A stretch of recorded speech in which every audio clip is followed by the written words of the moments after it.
గుంటూరు వారి ఆవకాయ పచ్చడి అండి. ఈరోజు నేర్పిస్తాను, చూద్దాం రండి.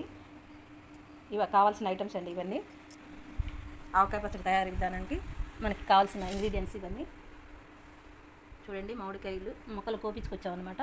మొక్కలు తుడుచుకుని పెట్టుకుని ఉంచుకున్నాము. ఇవంతా లోపల పొట్టు ఉంటుంది కదా, ఇదంతా గీకేసి పెట్టుకుని ఉంచుకున్నాము. కొంచెం ఫ్యాన్కాయలు కారబెట్టి ఉంచాము. తయారు చేసే విధానం చూపిస్తానండి మీకు అండి. నెక్స్ట్ ఆవాలు, మెంతులు, పసుపు, ఎల్లుల్లిపాయలు, గల్లుప్పు, పప్పు నూనె, నువ్వు పప్పు నూనె, కారం అండి. ఇది కారం ఈ విధంగా వేసుకోవాలి. ఇది చిటపట్లాడేదాకా ఉంచాలి మనం.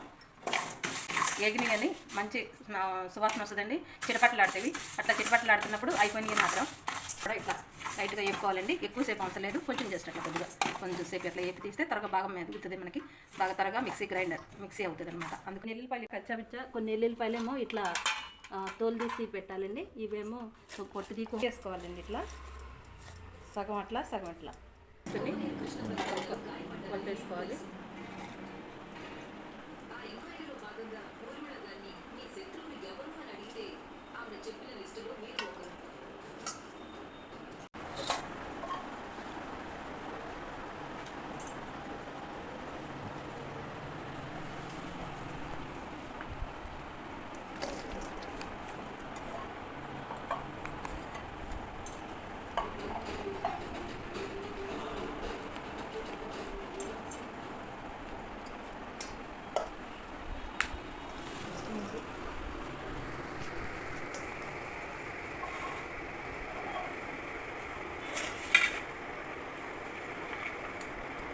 ఈ లోటాతో 5 అయినాయండి మనకు ముక్కలు.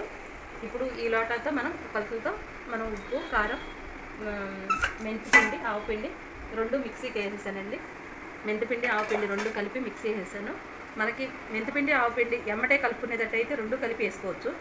అట్లా కాదు మనం మరుసటి రోజుగా పచ్చడి కలిపేటట్టయితే కనుక రెండింటిని విడివిడిగా వేసుకోవాలండి. ఇప్పుడు నేను ఎమ్మటే వేసేస్తాను కాబట్టి రెండు కలిపి మిక్సీ వేసేసాను. ఎమ్మటే పచ్చడి పెట్టేస్తున్నాను కాబట్టి. సో ఇప్పుడు మనం ఈ కారం కూడా ఇదే కొలతల్లో తీసుకుందాం. మిర్చి ఇదేమో బళ్ళారి మిర్చి కారం అండి. ఇదేమో గుంటూరు మిర్చి కారం. ఇది నేను స్టోర్ పెట్టుకున్నాను. అందులోంచి మనం సగం వేస్తున్నాము. దీని నిండా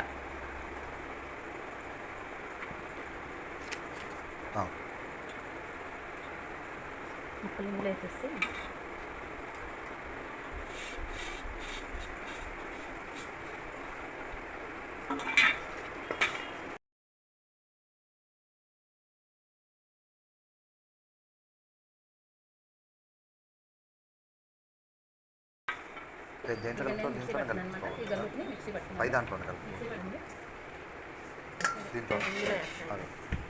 కారం అండి.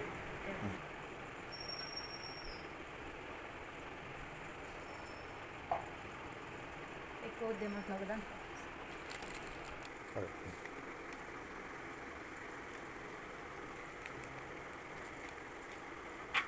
ఎల్లుల్లిపాయ మిక్సీ పట్టుకున్న ఎల్లుల్లిపాయ. నెక్స్ట్ ఈ ఎల్లుల్లిపాయలు పొట్టు తీసిన ఎల్లుల్లిపాయలు కలుపుకోవాలండి.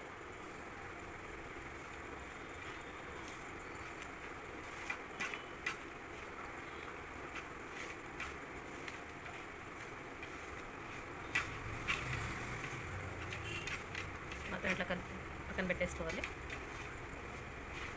స్పూన్ పసుపు,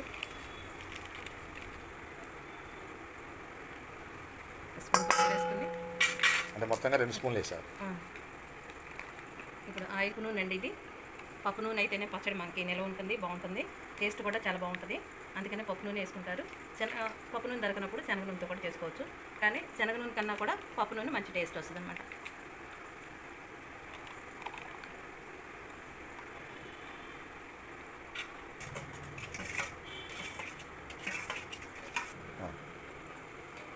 ఈ ముక్కల్ని ఇట్లా ఆయిల్లో పోసుకుని డిప్ చేసుకోవాలి. చేసుకోవటం వల్ల మనకి పికిల్ అనేది చాలా అంటే ఒక 1 ఇయర్ దాకా మనకి ఏం పాడవకోకుండా మొక్క కరకరలాడుతూ ఉంటుందండి. ఇట్లా బాగా కలపాలి. ఇట్లా కలిపి ఒక 2 మినిట్స్ అన్న ఇట్లా కలుపుతూ అబ్జర్వ్ చేసుకునేటట్టుగా ఆయిల్ బాగా అది మొక్క కరకరలాడుతూ ఉంటుంది అన్నమాట. 1 ఇయర్ అయినా కూడా మనకి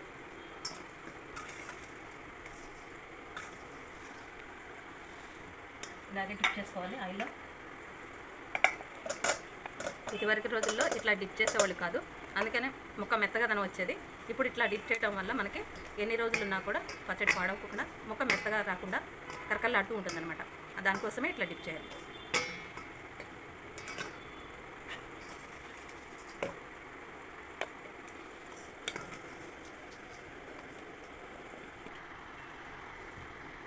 ఇట్లా ముక్కల్ని ఇట్లా కలుపుకొని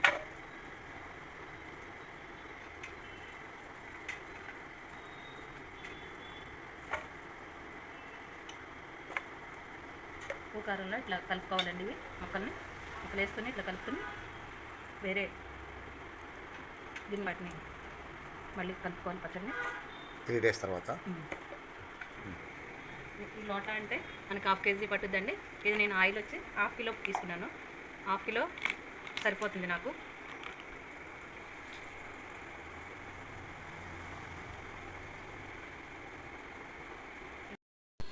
ఆయిల్ బాగా వచ్చింది చూడండి, ఎంత ఆయిల్ ఉందో.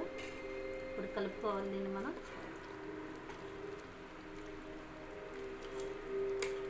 ఇప్పుడు ఉప్పు కారాలు చూసుకొని టేస్ట్ చూసుకొని ఏమన్నా మనకి ఉప్పు తగ్గింది అనుకుంటే కొంచెం వేసుకోవచ్చు. అంతే అండి, రెడీ అయిపోయింది.